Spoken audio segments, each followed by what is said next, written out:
Greg Kubacki's solo project, Sun Guts, has just released a new single called Terminator Cross from his upcoming album in August. He also, just a few months ago in February, released another album called Killnova. Amazing stuff. I love it. I'm a huge fan. Let's see what Derek's thoughts are. Yeah, so keep me honest here. The album is going to be called Supervoid, and it's coming out August 16th. Yep. And then the physical one is on September 1st. And I got to tell you, I am a huge fan of Greg's. You turned me on to Car Bomb a number of years ago. But now Terminator Cross, holy crap. The riffs on that are badass. Yeah, it's a monstrous track. It is huge. I can't wait for the record. Killnova, that just came out in February, is packed with all sorts of amazing Greg Kubacki wonderment, and I would expect Supervoid is going to be similar in tone. His solo stuff has a lot of Car Bomb flavor to it, as it should, given that, he is the, I think, no discredit to any of the other guys in Car Bomb, but I think Greg does the majority of the songwriting. And let's see, Greg Kubacki, of course, on guitar, and I don't have enough time to talk about the technical wizardry that he engages in. Car Bomb, of course, vocalist Michael Daffner, bassist John Madell, and drummer Elliot Hoffman from Car Bomb. Sun Guts, however, as we know, is all Greg. Everything is Greg, and holy shit, is it powerful, powerful stuff. I have tried explaining Greg's musical styling to people, and it's really something that you have to hear to, I think, get a good feel for what it really is. In trying to come up with a description, like the best I could come up with is listening to Car Bomb or Sun Guts is like driving a 30-ton truck down the road, and then you hit some black ice. The truck starts spinning all over the place. You don't know where it's going or what's going to happen. You're headed right towards a guardrail. Then all of a sudden you catch dry pavement and you just rocket straight down the road. Because it's so unexpected and so wild, but so fucking powerful, man. Glitch metal. I mean, that seems like the term. It's like you just never know what's coming the next second, next turn. But I will tell you that it is absolutely heavy. It's discordant and it is unforgiving. Yeah. And, and it's, I hate to use the term whiplash, but it's a modern whiplash to me. It's just this onslaught of riffs, and it's massive. It's just a beatdown. And I was fantasizing while I was listening to it earlier. We've had Blake Ibanez from Power Trip on. I would love to see Greg and him do something where they trade off guitar riffs, because they're so good at writing these just hard-hitting riffs, and I'd love to hear it. I think it would be absolutely amazing. It would be an interesting pairing, because you said Blake is a bit of a riff meister himself, but tends to go a little more straight ahead in terms of, 4/4 time signatures, whereas Greg engages in all kinds of metric fuckery and messes with the tempo and the feel. That would be a pretty wild joint project. Greg himself has labeled Sun Guts as ignorant instrumental mathcore, which I think is a fantastic descriptive. And yeah, go ahead. The ignorance is fine, because you can be the most affluent musical savant, but it doesn't matter, because he does what he wants, and he does everything really well. Production really well. If he tries to mellow it out, really well. Melodies very very good. Heavy as all hell. Knuckle dragging, great. You know what I'm saying? So the guy can do anything he wants, and I guess there's a reason why he filled in for Gojira. Yes, he did. He did. And you don't get tapped on the shoulder to sit in on a gig like that unless you are bringing very serious chops, which Greg has had for a long, long time. I was so thrilled for him, not that it matters, but I remember when I think he announced it on Instagram or whatever, that he was doing, I don't know, a couple of months worth of dates with them. And I was so happy for him, one, to get a call like that from a band like Gojira. But I was happy for Gojira, because if you got to bring somebody in from outside of the band, you don't get a whole lot better than Greg. I mean, the guy is just a wizard. I'm sure because he was, as a schooled musician, he was doing what needed to be done for that band. He wasn't going to step out. He was going to play what needed to be played. And unfortunately, I didn't get to see too much footage of it other than what he posted. But obviously it was pretty amazing. But Greg is he is a very, very sharp guy. I don't know all of what his non-musical pursuits are, but I know he's a graphic designer. All the graphic design you see for Car Bomb and Sun Guts is all Greg. I know that he is, I'm probably not going to do the guy justice, but I think he is into coding, and he's very, very into the digital realm and being able to do all kinds of non-musical stuff. And again, hopefully we can get him on for a chat so he can correct all these bad info that I'm putting out there now. But the guy is an absolute wizard. Well, let's talk a little bit about the gear that he uses for a little bit. He uses an ISP Technologies Vector SL active subwoofer that he lifted from Stephen Carpenter of the Deftones. Yeah. And I love that apparently adding a subwoofer to a cabinet gives it just another realm, another level of oomph. And I also saw that he uses the Fortin 31, which is Frederick from Meshuggah's signature boost. And so again, I wanted to get into the gear because I know you love the gear talk. And I know that there was a number of names on here that you're into. And so are you familiar with his gear? With some of it. I did some digging around a couple of years ago when I first, fell face first onto Car Bomb. And I just could not figure out how he was making the sounds that he makes. And I know he uses a device, a rack mount device called Axe Effects. And that is a pretty ubiquitous piece of gear in metal these days. But he doesn't just, buy a piece of gear and plug it in and use presets. I mean, we're talking about a guy who will reverse engineer existing patches to make them do things, in a fashion that no one ever thought of. And that's one of the things that I've always liked about what he does is he stretches what is possible with existing gear. And then if he can make it work the way he wants to, awesome. And if he can't, he'll, get in there and mess with it until it can do the stuff that he hears in his head, which is another, like you said, I'm a gear guy. I can't wait. We're going to kick down his door one of these days and get him on because I have questions, burning questions that maybe only I care about, but his stuff is so wild and so out there. I'm fascinated with how he makes it happen. So reading on Reddit, it's impossible to pull off his fast switching glitch pitch effects using traditional analog amp channel switchers. What does that mean to you? It means like going back not that far in the past, you would have your guitar, a couple of pedals in front of you, a distortion pedal, maybe some effects, flange, delay, reverb, that sort of thing, and then an amp. And you might have a pedal that allows you to switch back and forth between a clean channel on the amp and a dirty channel with distortion, or maybe two different distortions, things like that.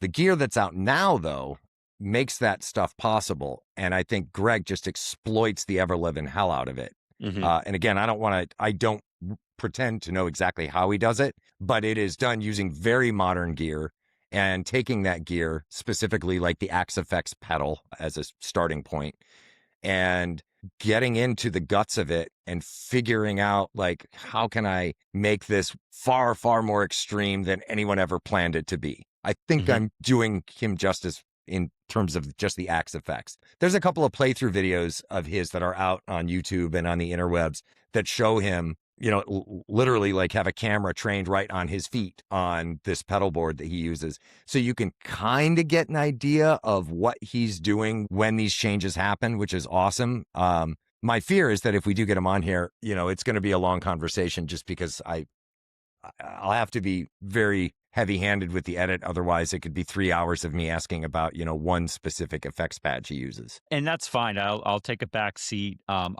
I appreciate that his Gibson Explorer baritone is just creates it's a weapon that creates destruction in the best way possible.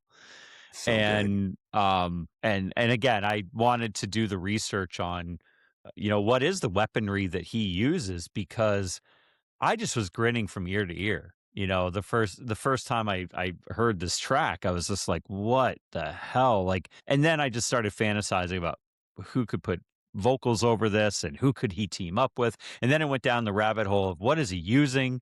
Why is he Yeah. using it?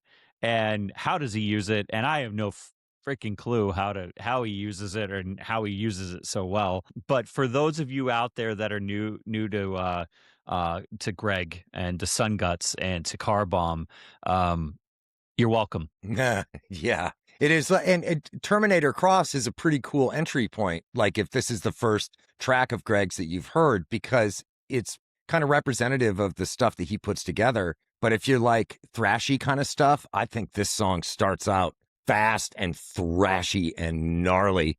But then you get smacked across the face with the Kubacki pitch bending, where he'll strum a chord and suddenly that pitch starts to just rise in the middle of it and all this wild stuff. And then the middle break, to me, Yeah. the middle break in Terminator Cross, it's like he woke up having a Pantera-driven fever dream. And, I heard like the Greg Kubacki version of the end of Pantera's Domination but it's all Greg, and it's just so badass. It's such a monster track. If I have one complaint, I would love to see a band with a singer doing this song. That's my one complaint. And call me selfish. You are so selfish. I am. I'm selfish. I want to see this live with a band playing and him leading as the lead guitarist and somebody barking out something over it. Well, then I think Car Bomb is your next deep foray, because you get all of the awesome Greg Kubacki craziness with a live drummer, a live bass player, and with Michael Daffner singing. And he is, I think Daffner, it's tough to picture who a good singer would be, like if you'd never heard it. But Michael Daffner is a great vocalist with Greg's stuff, because he can go clean, he can go aggro, he can find the perfect mid-ground between clean and aggro to fit right in there with what Greg's got going musically, and Elliot and John.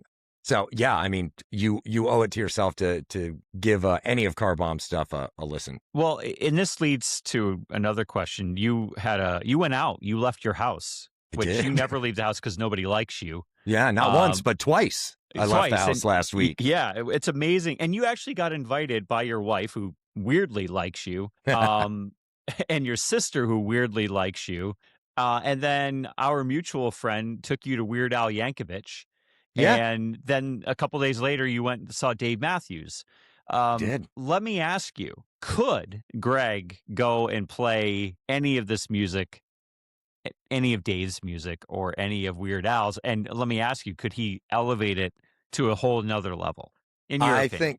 I think that, yes, I think you could put Greg on stage with either of those bands, and he could play the guitar parts from either of those bands, and he could do it justice. Could he put the Greg Kubacki spin on it and change it to something very, very different? He absolutely could. And maybe to the chagrin of, 500 million Dave Matthews and Weird Al fans, for sure. But that is another concert I would pay and drive to go see. I would love for him to take Dare to Be Stupid by Weird Al Yankovic and just turn it into a knuckle-dragging, badass metal song, because it would be cool as hell.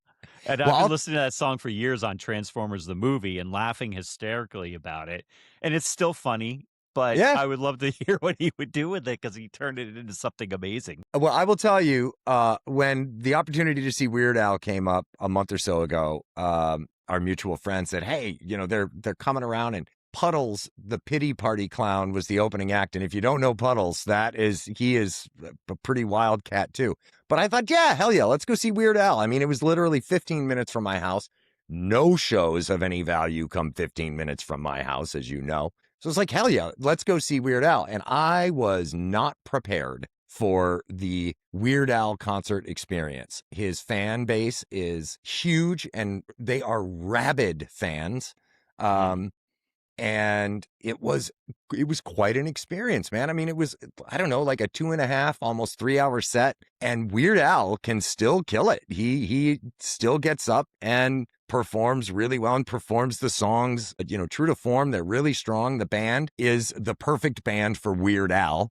No discredit to them. It's, but I'm into, really wild prog metal and, Weird Al's backing band, lovely and perfect for Weird Al though they are, that is not really the kind of stuff I'm into. But so there was that. And then 2 days later, as you said, my wife and my sister and I went over to West Palm Beach and we saw Dave Matthews. I've been a Dave fan for a long, long time. Again, a very different animal, but those guys all are at the top of their field and they're all phenomenal players. And Dave Matthews always puts on a good show.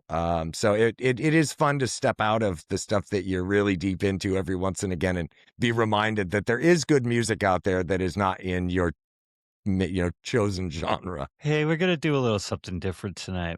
Let's introduce my good friend, Greg Kubacki. Yeah, we're going to do Seek Up. Yeah.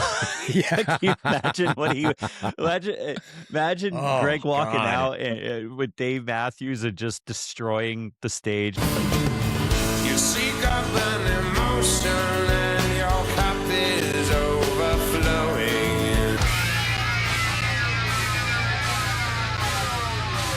And everybody in the stands would just be like, what the hell happened? But he'd probably do Seek Up a really good justice, it'd be really good. It'd be great. I expect, like, Dave Matthews has drummers love Carter Beauford, the drummer for Dave Matthews. He is an exceptionally talented guy. Again, everybody in the band is really, really top notch, but I think that Greg could step on stage and car bombify or sun gutsify a Dave Matthews song, and he could probably get some converts out of that audience, because I think a lot of Dave Matthews Band fans are fans of, skilled musicianship and would appreciate what it is that Greg can do.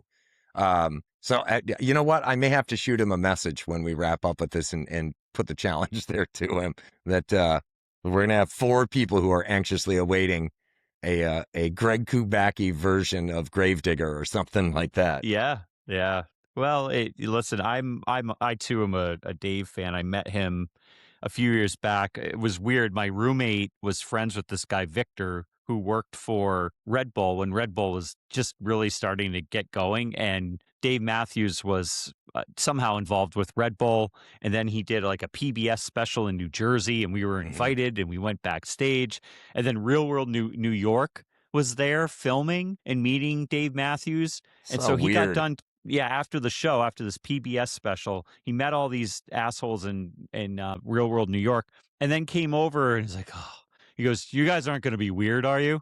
And he was totally cool, and he just hung out. He knew Victor. My roommate somehow knew Victor, and we all had a great time. And I chatted with Dave Matthews for 15 minutes, and he is the most laid back, normal dude. And frankly, I could see him being like, wow, that Kubacki guy knows how to play. Let's jam. Yeah. Let's see what we can do. Like, he is very down to earth dude. Yeah. If you want to watch something really funny Dave Matthews related, just go on YouTube and search for Dave Matthews slap, and I'll leave it at that. It cracks me up every time I see it. But yeah, Greg Kubacki and Dave Matthews, Greg Kubacki and Weird Al.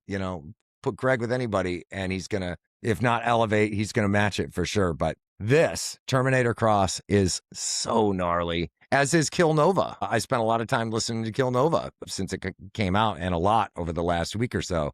And god damn, what a record that is, man. I'm a dink. So good. I'm an absolute dink. I was supposed to listen to it, but I was moving, and I had to set up my daughter's bedroom. And life. Life happened, and so I didn't. You can call me a dink. Everybody can call me a dink.